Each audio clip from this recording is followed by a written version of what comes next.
Okay, welcome to Rock, Paper, Scissors to help you with your assessment for this term. Now, I've got both windows open, so I've got my edit window on the right hand side and I've got my shell on the left hand side, so I know that I'm going to be typing in on the right. Now, what am I going to have to start with thinking about? I know that I am going to have to use some element of random. So because I've used randint before, I'm going to bring in a copy of randint so that I can use it. It can then generate a random whole number, a random integer.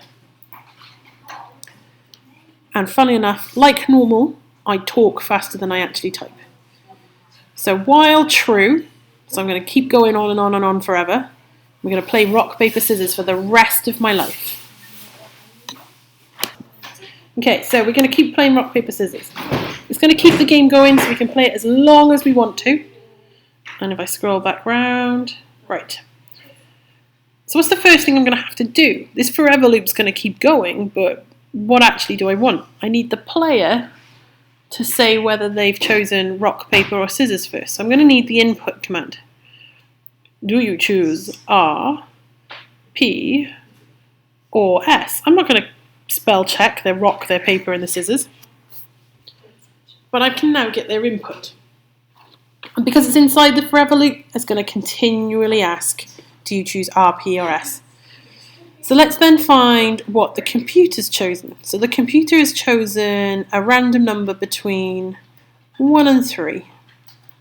So 1 can be my R, or my rock, 2 can be my paper, and 3 can be my scissors. So if computer has chosen number 1 at random, I can output by using print computer chooses. Oh yeah, let's make it rock. Put them in order, makes sense.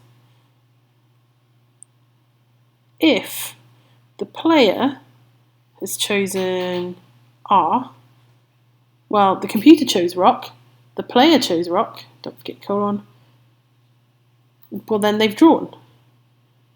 So you draw. There's exclamation mark. Woohoo! There's feeling towards it. If player chooses paper or P, colon, print, well, if the player's chosen paper and the computer's chosen rock, wow, you win! Exclamation mark, because we're happy about it. Elif. Do I want to use Elif? Oh, I might want to choose else. Because if I choose else, it can catch everything. Kind of like a catch-all, we call it. If they type in S, it's going to go to they lose. If they type in an E or an F or something that isn't an R, a P, or an S, well, we catch it then as well. We might as well tell them they lose. If they can't be bothered to type in an R, a P, or an S, well, they're going to lose. Simple as. Print. You lose. Exclamation mark.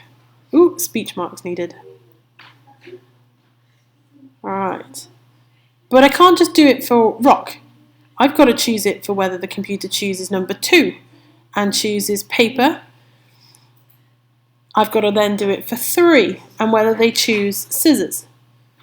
I'll be honest, guys, I'm not going to continue the voiceover for this one because it is just me typing the exact same thing over and over again for whether the computer chooses paper or the computer chooses scissors. Everything else works, you've just got to make sure that you match the right ones up as to whether the rock wins, the paper wins, or the scissors win. And it's your choice what you put as the sentences, but remember, I'm always going to be happier with a little bit of positivity. Ah, yes. Good luck, and over to you.